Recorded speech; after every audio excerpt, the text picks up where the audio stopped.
Okay, हमें अभी इस केस में क्या करना है, मैं रेफरेंस के लिए कुछ ग्रिड्स बना लेता हूँ।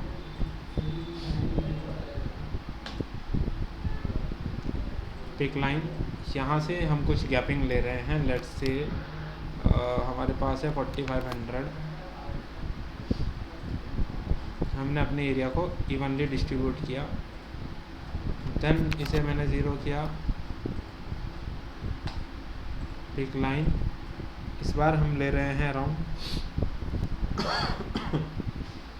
12,600 3600।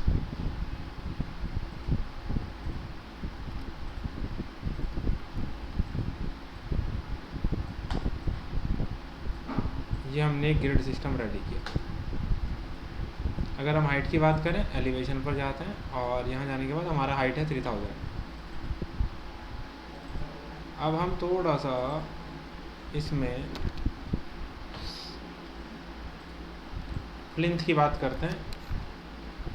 सॉरी, 450 पर मेरा प्लिंथ है, ये मेरा रोड लेवल हो जाएगा, और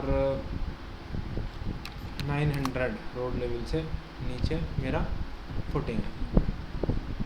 ये ग्रिड नहीं दिखेंगे तो इनको क्रॉस कर दो, ईस्ट या वेस्ट में से जाओ और वहाँ भी इन्हें क्रॉस कर दो, ताकि ये ग्रिड विजिबल हो जाए। जो लेवल्स आपने बाद में बनाए हैं उन पर भी हम इसको यहाँ से एल्बो ऐड कर देते हैं सब में।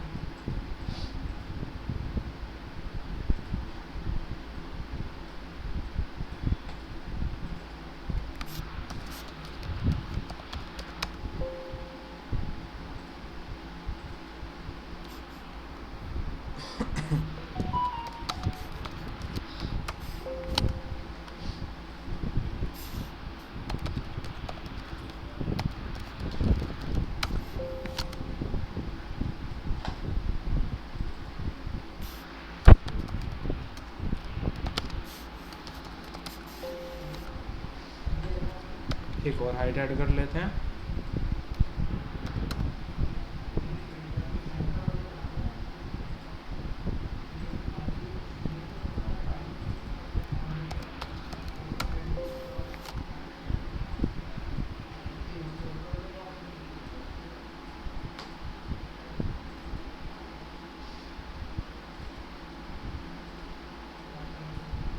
हमारा ग्रिड सिस्टम कंप्लीट हो गया। आप किसी भी लेवल पर जा सकते हैं। हम फिलहाल प्लिंथ और ग्राउंड पर आ जाते हैं। यहाँ हम लोग हैं। सबसे पहले हमें क्या करना होता है, अगर हम एग्जीक्यूशन के अकॉर्डिंग चलें, सबसे पहले हमें फाउंडेशन का काम करना होता है। हम यहाँ से जा रहे हैं फाउंडेशन पर। फाउंडेशन पर जाने के बाद हमें हर लोकेशन पर कॉलम्स प्लेस करने हैं। अपने को क्या करना है, आइसोलेटेड फुटिंग। यहाँ से आप आइसोलेटेड फुटिंग का साइज़ सेलेक्ट करेंगे, आपको क्या साइज़ रखना है। ऐसे हमें स्क्वायर कॉलम्स प्लेस करने हैं। डुप्लीकेट 1200 बाई 1200 बाई 450, ये मेरा फुटिंग है। मैंने फुटिंग का साइज़ रेडी किया, एट ग्रिड्स पे सेलेक्ट किया, और मैंने ऐसे क्रॉसिंग विंडो से सेलेक्ट कर लिया। जितने भी इंटरसेक्शन है सब पर फुटिंग प्लेस हो जाएगा। और फुटिंग बनाया है क्योंकि, तो आप अगर एलिवेशन पर जाएंगे उसकी डेप्थ हमेशा नीचे की तरफ होगी। ओके, नाउ वापस जाते हैं हम लोग फाउंडेशन पर। मैं कॉलम बना रहा हूँ। फाउंडेशन से हाइट चाहिए मुझे, और हाइट मुझे चाहिए अप टू प्लिंथ, ना कि रोड लेवल, सीधा प्लिंथ तक मैंने हाइट दिया। यहाँ से मैंने कॉलम का साइज़ सेलेक्ट किया है। मेरा रिक्वायरमेंट है concrete column. Edit type, duplicate 600 by 600, नाम में है, चलो तो कोई बात नहीं, 600। Okay, again eight grids select किया आपने, ओके कर दिया, आपके कॉलम्स प्लेस्ड हो गए हैं। आप चेक करो। वापस जाते हैं। अब प्लिंथ पर आप आ गए। प्लिंथ पर आने के बाद मुझे प्लिंथ बीम्स बनाने हैं। मैंने यहाँ से बीम का साइज़ सेलेक्ट किया, एडिट टाइप, डुप्लीकेट, सॉरी मैंने पहले इसे चेंज कर दो आप कॉन्क्रीट में, डुप्लीकेट करिए। हमने बोला हमारा रिक्वायरमेंट है 450 बाई, नहीं 300 बाई 450।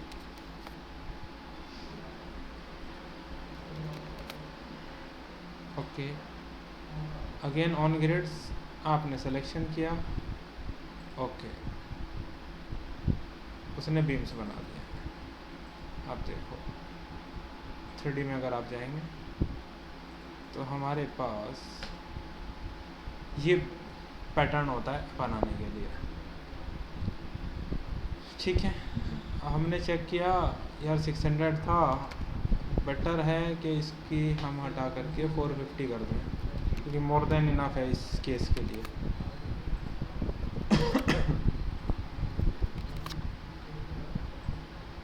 वो अपने आप रिप्लेस हो जाएगा। ये आ गया हमारा प्लिंथ तक। अब हम लोग प्लिंथ पर हैं, अब हमें प्लिंथ से जाना है ऊपर। प्लिंथ से ऊपर जाते वक्त हमारे जो कॉलम के साइजेस हैं वो हमें 300 बाई 300 ही चाहिए, क्योंकि हमें बस 2 स्टोरी की बिल्डिंग क्रिएट करनी है। हमने सेलेक्ट किया, अगेन स्ट्रक्चरल कॉलम, ग्राउंड पर आप हैं, ग्राउंड से फर्स्ट तक जाना है, एडिट टाइप में जाते हैं और डुप्लीकेट कर लेते हैं 300 बाई 300। आपने कॉलम के साइजेस बना लिए।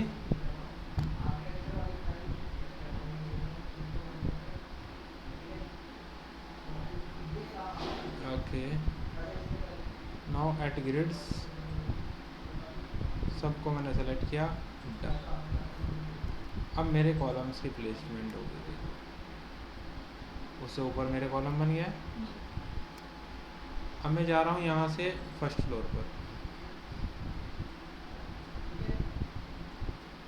यहाँ जा कर के अगेन मैं बीम प्लेस कर रहा हूँ 300 बाई 450 ऑन ग्रिड्स, सिलेक्शन किया, डन किया, आपका बीम प्लेस्ड हो गया। अब मुझे यहाँ पर स्ट्रक्चरल फ्लोर बनाना होगा। मुझे जो साइज चाहिए that will be 150 mm, edit 150, okay okay. हमें थोड़ा बहुत ओवरहैंग करना है, एक साइड तो हम ओवरहैंग करते ही हैं। सेलेक्ट करें, ये डिस्टेंस यहाँ से दिखा रहा है, मुझे डिस्टेंस यहाँ से चाहिए। कितना बाहर निकालना है आपको यहाँ से, लेट्स से 2.5 फीट, यानी कि 7.5, 750। ये मेरा बाहर आ गया, मैंने इसे डन किया।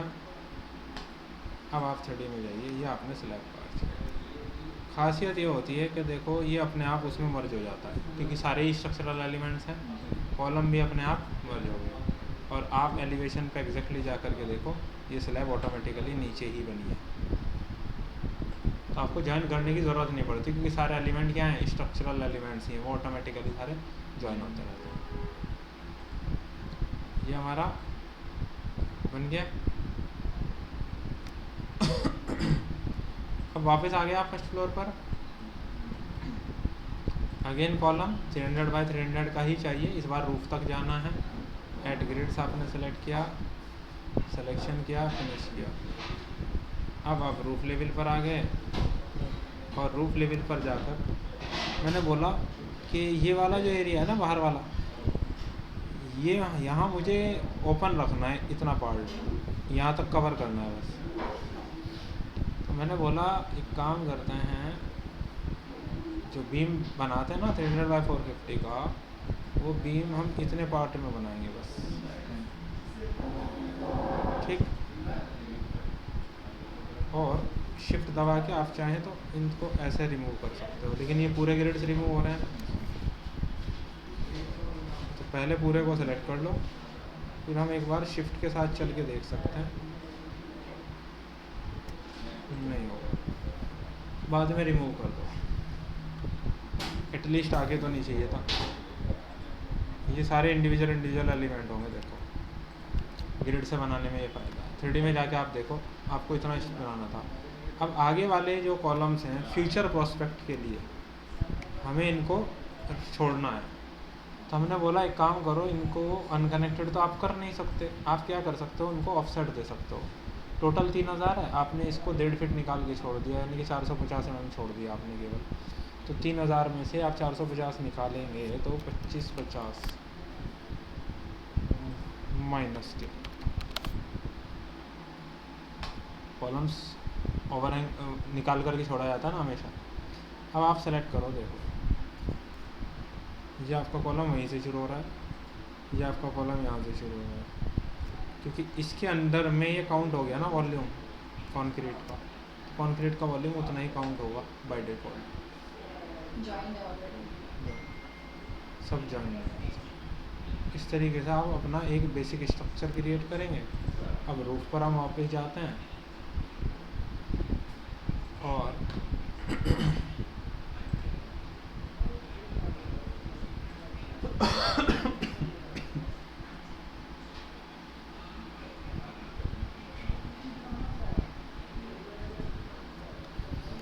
ये बना दिया आपने।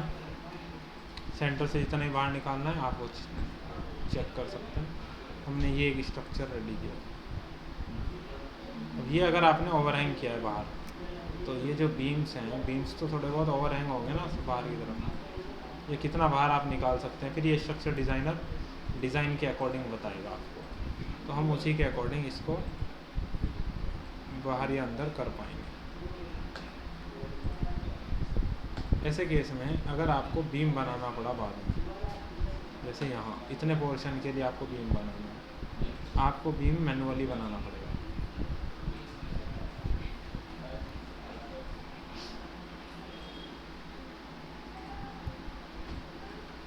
क्योंकि ग्रिड तो पूरा ही बनाएगा।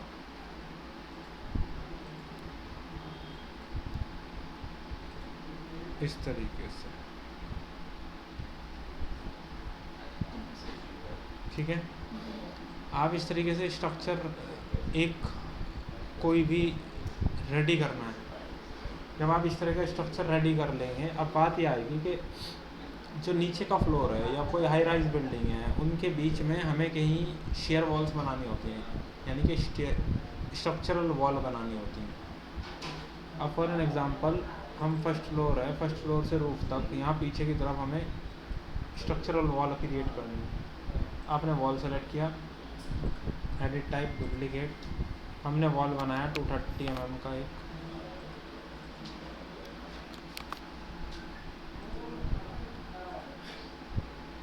हमने यहाँ से फिनिश या सेंटर लाइन के साथ तो नहीं चलेंगे हम, हमें जाना है हाइट पर अप टू रूफ, और फिनिश फेस एक्सटीरियर यूज़ करेंगे हम वॉल ऐसे बनाएंगे कॉलम टू कॉलम, ठीक।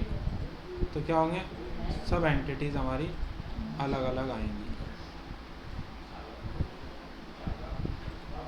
सब एंटिटीज़ अलग अलग, लेकिन क्या है वॉल ऊपर तक आ गई। अब आपको मॉडिफाई करना है, अगर अलग से आप मॉडिफाई करें, सॉरी बीम सेलेक्ट हो गया, ठीक है। और दूसरा क्या तरीका हो सकता है कि सर हमने जब वॉल बनाया, एक वॉल बना दिया पूरा, फिर हमने यहाँ से जॉइन सेलेक्ट किया,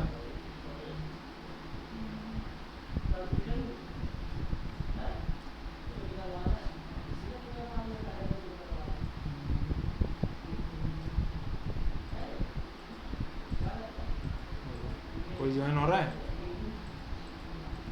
इसलिए हमने बोला कि इन बिटवीन ही वॉल बनाई जाएगी, ये आपस में जॉइन नहीं होंगे। इसलिए आपको जो करनी है वॉल, वो कॉलम टू कॉलम बनाना है, क्योंकि स्ट्रक्चरल वॉल ऐसे ही बनेगी, ठीक है। बात जॉइन क्यों नहीं हो रहा था सर?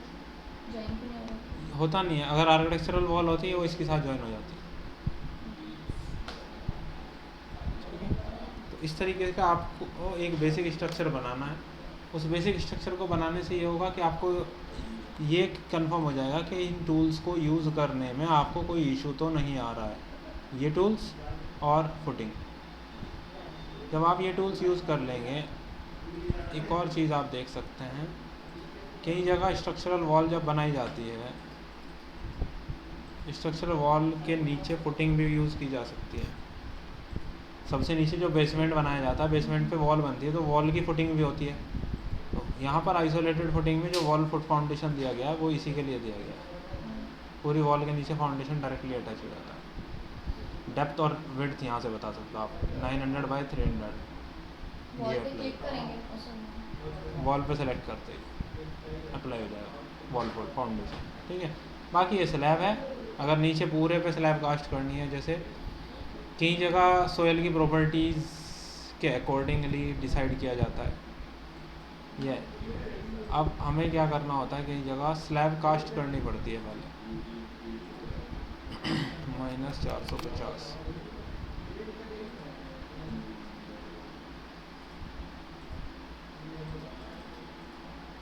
अब आपको लॉजिक समझ में आएगा ना। सबसे नीचे की साइड फिलिंग कर दी जाती है, फिर उसकी फुटिंग बनाई जाएगी, फिर उसके ऊपर कॉलम्स कटेंगे। ये वाला स्लैब होता है वो जो फुटिंग में यूज़ होता है नीचे। ठीक है, राफ्ट फाउंडेशन, इस तरह के जो फाउंडेशन बनाए जाते हैं वहाँ हम इस चीज़ को यूज़ करते हैं। तो फाउंडेशंस और स्ट्रक्चर के ये 4 एलिमेंट्स, आप इन चीज़ों को यूटिलाइज़ करके देखिए एक बार। अगर इनमें कोई दिक्कत आती है तो ठीक, नहीं आती तो हम बात करेंगे फिर रिबारिंग्स की। जब रिबारिंग रीइंफोर्समेंट की बात कर लेंगे, फिर हम स्टील के स्ट्रक्चर्स की बात करेंगे। स्टील स्ट्रक्चर्स की बात हो जाएगी तो दैट्स ऑल, फिर हम लोग मूव ऑन हो जाएंगे डिटेलिंग पर्पज़ के लिए। जो हमारी बाउंड्री कंडीशंस कैसे डिफाइन होती हैं उसके लिए, उन सब चीज़ों के लिए बात करेंगे। ठीक है, आज आप केवल और केवल इतना एक्सप्लोर करके देख लीजिए।